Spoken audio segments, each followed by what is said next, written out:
दोस्तों नमस्कार। एक बार फिर से आपका स्वागत है द सीरियस कॉमेडी शो में। दोस्तों मैं आपको सुना रहा हूं हरिशंकर परसाई जी का उपन्यास रानी नागफनी की कहानी। प्रस्तुत है उसका 5वां भाग, जिसका शीर्षक है होना बीमार और लगना पेनिसिलिन।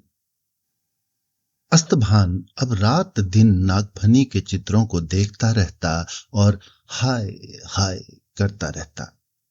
प्रेम की पीड़ा से आठों पहर तड़पता रहता। उसकी ये हालत देखकर मुफतलाल घबराया और एक नामी डॉक्टर को बुला लाया।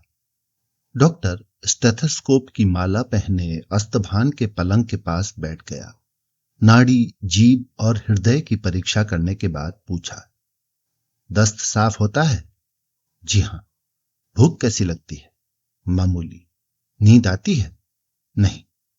डॉक्टर सोच में पड़ गया। अपने आप कहने लगा, सिस्टम सब ठीक है, नाड़ी बराबर है, हार्ट दुरुस्त है, फिर क्या गड़बड़? मुफ्तलाल ने उसकी उलझन देखकर कहा, इन्हें प्रेम की बीमारी है। डॉक्टर ने कहा, ठीक है, पेनिसिलिन मंगवा लो। मुफ्तलाल बोल पड़ा, डॉक्टर साहब, यद्यपि चिकित्सा शास्त्र में मेरा दखल नहीं है, फिर भी मन में प्रश्न उठता है कि क्या प्रेम की बीमारी में भी पेनिसिलिन ही दिया जाएगा? डॉक्टर ने कड़ी नजर से उसे देखा और कहा, हां, कोई भी बीमारी हो तो फिर बीमारी की जांच और रोग का निदान करने की क्या जरूरत है? कोई नहीं, पर अगर डॉक्टर ये सब दिखाने के लिए न करे तो उस पर विश्वास न किया जाए और उसे फीस न मिले।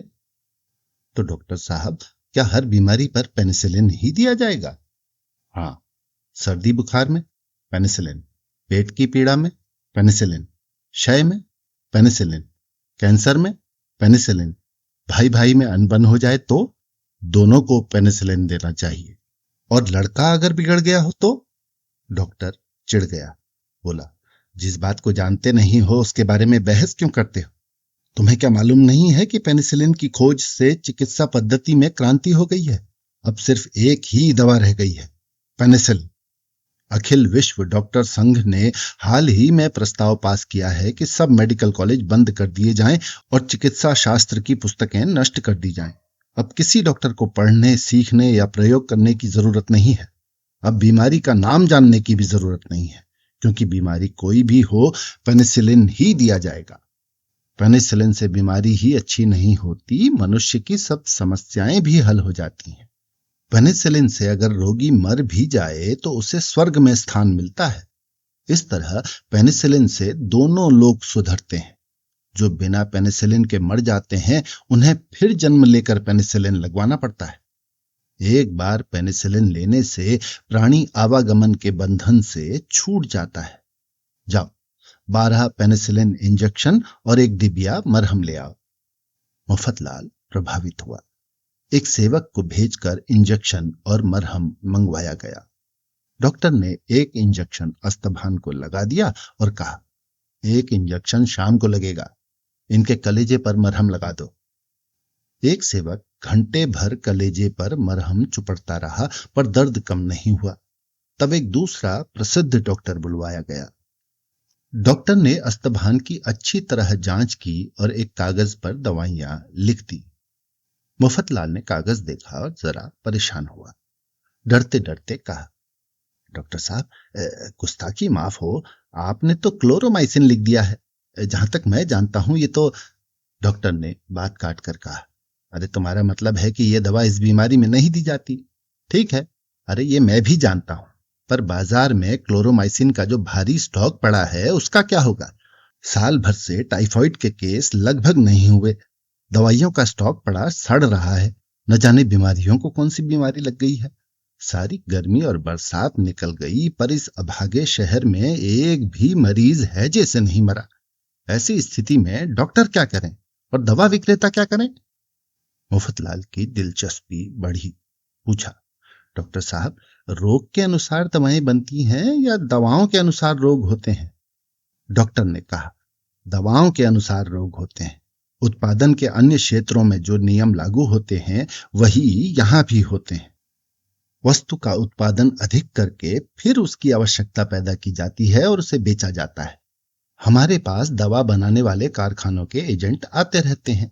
वे बता जाते हैं कि इस समय क्लोरोमाइसिन का उत्पादन बहुत हुआ है, इसलिए लोगों को टाइफाइड होना चाहिए। इसके बाद उसे उसकी बीमारी की दवा भी दी जाएगी। पर कुछ ऐसी दवाएं भी दी जाएंगी जिनसे न लाभ होगा न हानि।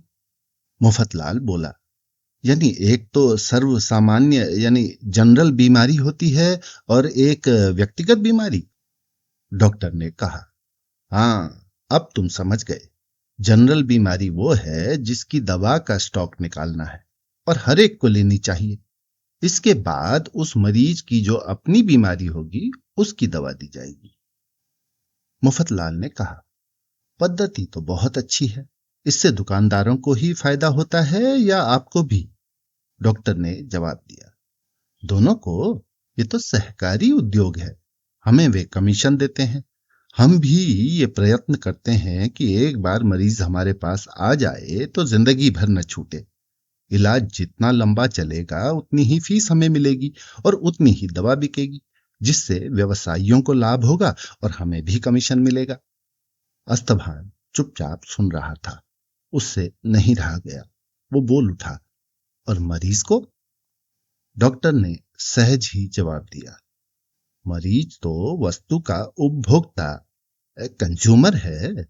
उसे पूरा लाभ हो जाएगा तो दवा की बिक्री बंद ना हो जाएगी। कुमार, आप स्वतंत्र उद्योग का अर्थशास्त्र नहीं पढ़े, तभी ऐसा प्रश्न पूछते हैं। मुफतलाल ने पर्चा लेकर रख लिया। अस्तभान ने फीस देकर डॉक्टर को विदा किया। मुफतलाल ने कहा, कुमार, डॉक्टरों से कुछ नहीं होगा। बीमारी जिनकी आमदनी का जरिया हो वे भला बीमारी कैसे कम होने देंगे? डॉक्टर से एक ही लाभ है, अभी तक मरने वाला ईश्वर इच्छा समझकर मरता था। अब डॉक्टर उसे बता देते हैं कि वह किस बीमारी से मर रहा है। इस तरह ईश्वर का उत्तरदायित्व काफी कम हो गया है। इसी समय राजा साहब ने एक प्रेम की बीमारी का विशेषज्ञ भेजा। उसने ध्यान से अस्तभान को देखा, फिर पूछा, पहले भी प्रेम किया है? हाँ, कई बार, अस्तभान ने कहा। प्रेम विशेषज्ञ बोला, तो जल्दी ठीक हो जाओगे। ये बीमारी पहले प्रेम में अधिक सताती है। जो अनुभवी प्रेमी होते हैं वे सरलता से ठीक हो जाते हैं। ये एक तरह का भूत है। इस समय आप पर नागफनी के प्रेम का भूत सवार है। एक भूत के पीछे दूसरे भूत को लगाना चाहिए। आप अपनी भूतपूर्व प्रेमिकाओं का नाम जल्दी जल्दी जपिए। 15 मिनट में फायदा मालूम होगा। अस्तभान ने जल्दी जल्दी रटना शुरू किया। फूलमती, विडाल नयनी, कोकिल रंगी, कर्कश बैनी, और जादू जैसा असर हुआ।